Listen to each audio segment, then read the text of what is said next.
JB here. Hope everyone's doing awesome. Thursday, October 9th, 9:16 a.m. on this fine morning. Talk really quick about market, some names. I'll look at that, go from there. SP, pretty much flat futures, up 0.02%. So mix, well, flat as a pancake, I guess you would say. No data this morning, no weekly jobless claims. Um, and on the heels of the Fed minutes yesterday, no surprises there. And the um, probability of rate cut still identical to what it was yesterday. A rate cut at the Fed meeting in 2.5 weeks. Uh, one cut this meeting, and then the last meeting of the year in December, a cut as well. And then that's it. So outside the government shutdown headlines, I mean, peace in Middle East. Uh, I mean, there's not much else in the way of catalyst. This morning, there's some earnings. I think, I guess supposedly there's names that kicking off the earnings season this morning. But what Pepsi, uh, but the real, in my opinion, the real kickoff earnings season starts Tuesday with the banks. And then we get some fun because outside of the economic data, when we don't have the economic data, the earnings season is going to take more importance. So should be interesting. But this is why I always like to put the little fear market fodder, whatever you want to call it here. Yesterday was about the airlines, and today Jamie Dimon, right, the one who said Bitcoin's garbage, fraud, whatever he called it, when there was a couple $100. Hey, I'm not saying everybody's right or wrong. Everybody makes mistakes or what have you, but you would think someone who's front and center in the financial markets who would have seen Bitcoin coming. But anyway, so he says 30% chance of a correction. Well, we'll see what happens. I don't see the time frame. There was an article, I didn't get a chance to read it, but I mean, brings me back to Goldman Spectacular. What was it? 70% rate of some kind of correction coming back in April, or recession. And anyway, all right. So that's kind of just what's going on. There's not much. And then just take a look at the overall market. The SPY 670. I think it's 672.93 was the upper Bollinger Band. Now it's 674.10. So that's probably might offer a little resistance. Yesterday we hit highs at 11 o'clock and then just chopped around in a $1 range on the SPY. So likely probably the same. I keep talking about the Great Circle Jerk. At some point I'll have a basket of oh shit names, part of my French, that will offer opportunities for once we do get a quick pull, uh, that I'll be looking at. And sometimes I might have it happen intraday during market hours. So I don't want to be scrambling around trying to find some names to get puts on or hedges on. So I'll have that list. I already started doing a list: the Sandesk, the Seagates. Obviously, I keep talking about Oracle. that's one. The Broadcoms, so on and so forth. All right, so that's kind of the overall market. Small caps up 1% yesterday, so good to see some follows. I guess recouping the losses from Tuesday. And then you have to think. I mean, just remarkable stuff. The historically weak time frame for the markets, and the market just mustering new highs. So impressive stuff. All right, so that's quick on the overall market. So now just individual names. First, I'll talk about SERV Robotics. I mean, what a great way to start today. So it's funny. Bloomberg had the report out. I don't know if it came out at 6:30 or 6, and I go and retweet it, repost it, I guess it's called now, and it wasn't anywhere. You couldn't see it on the who joined the board of directors. So I didn't see it on the press release, the investor relations for SERV Robotics. I didn't see it on DoorDash. I didn't see any of that. And then finally, it's 7:30. SERV Robotics actually announces that. I still don't see an 8K, but great news this morning. Announced a multi-year partnership with DoorDash, and they're going to start rolling out in Los Angeles. To me, it's just another. I mean, if you had if you had asked me yesterday, what would be the best news possible, the outside of a buyout for SERV Robotics, it would be DoorDash, right? It's the other side of the competitive landscape that is not using SERV, right? You have Uber.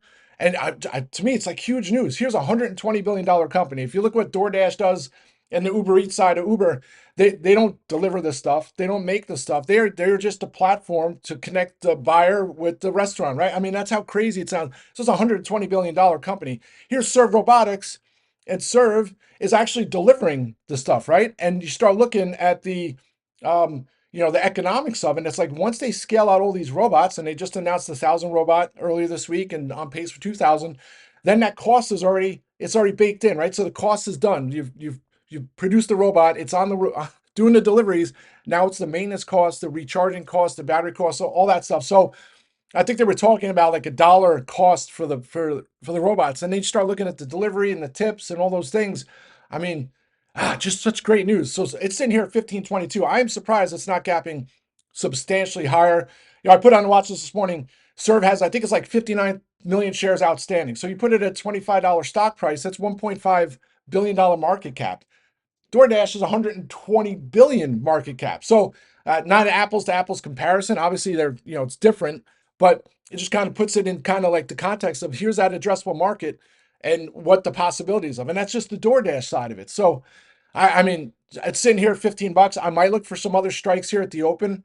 I think 18 bucks comes soon, and then you look at you look at like the fundamentals, and I'm like, it can be a 25 $30 stock, and to me, still be somewhat undervalued. And I talk about 60 $80 million revenue guidance for next year.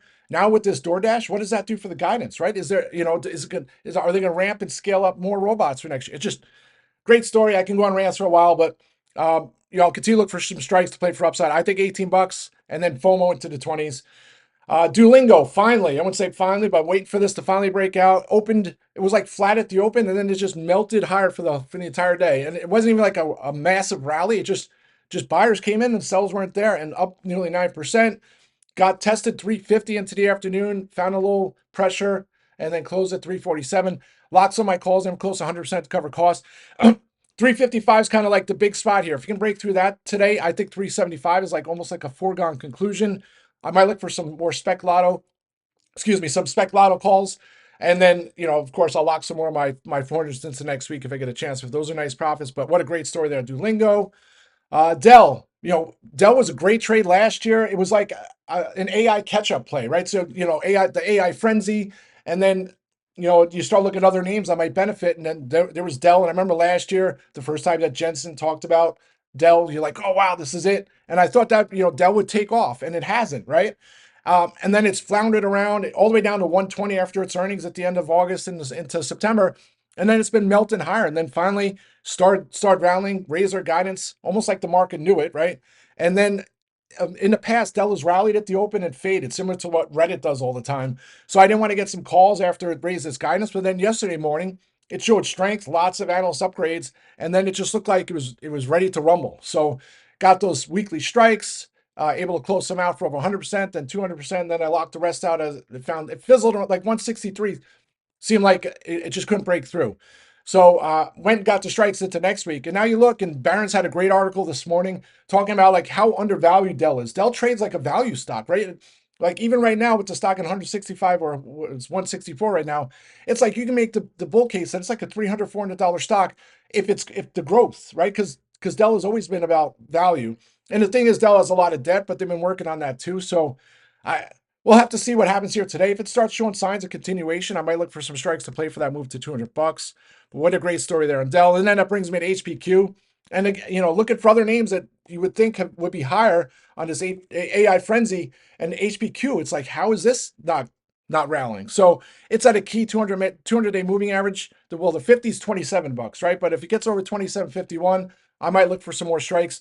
If it starts moving the upside, the premiums are going to go. The premiums are it's so inexpensive right now. I was surprised to look at the 28s for next week, and they're like minuscule. So I don't know if they're priced like that for a reason, right? Sometimes it's like the market knows more than everybody else. So maybe that's the reason, but really like the HPQ as kind of like a sympathy trade. So I added those strikes. Obviously, if I get a chance to lock some in for 100% to cover costs, I will and ride the rest. XYZ, right? I don't know, was it 6 days in a row to the upside? Closed up nearly 3% yesterday. Unfortunately, the premiums aren't going up in the calls like you would think, or at least I thought the 90s would go up, considering there's still plenty of time into next week. So in lieu of waiting for 100%, I closed some of the calls out for 75% to lock to cover some of the costs. I might just look to close the rest out because it's almost like torture trying to manage this position. Surprising, right? Bitcoin's 125, and here it is. XYZ just can't get going. So I think it's an 8-month high yesterday. Maybe that'll set off some buy bots. So that's XYZ. JOBY, I wouldn't even call JOBY disappointing. Closed down 8% after his $500 million offering. I would love to have seen it yesterday afternoon. Almost showed signs of going red to green. And when you get some kind of those reversals, it could be like monstrous, right? 18, 19, 20 in a flash. Maybe today's the day.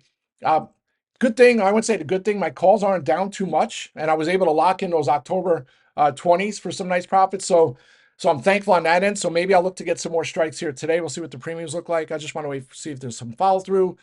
And then Reddit, and I was talking about it yesterday afternoon. So the founder of Reddit, I guess, I don't know if he's from Ukraine or one of these other countries, but I guess his Twitter account or his X account was posting some political stuff. I don't know, that caught some of the headlines yesterday. Um, I don't know if that's going to be used against the stock, right? I mean, we saw what happened with Netflix. Musk tried to get the cancel crowd going on Netflix, and that, I mean, it's up 50, $60 from its lows. But you look at Reddit, it's like the last 3 or 4 days, very tight trading ranges, and you can make the case that it's a possible bear flag setting up. I hope that's not the case, but it's going to have to start breaking out here in the next day or two. Otherwise, that might be a possibility. Uh, Flip side though, if it shows signs of breaking out today, I'll continue to look for opportunities. I mean, I did those 240s, locked some in to cover some costs, but then it's floundered. Maybe today's the day it finds some momentum.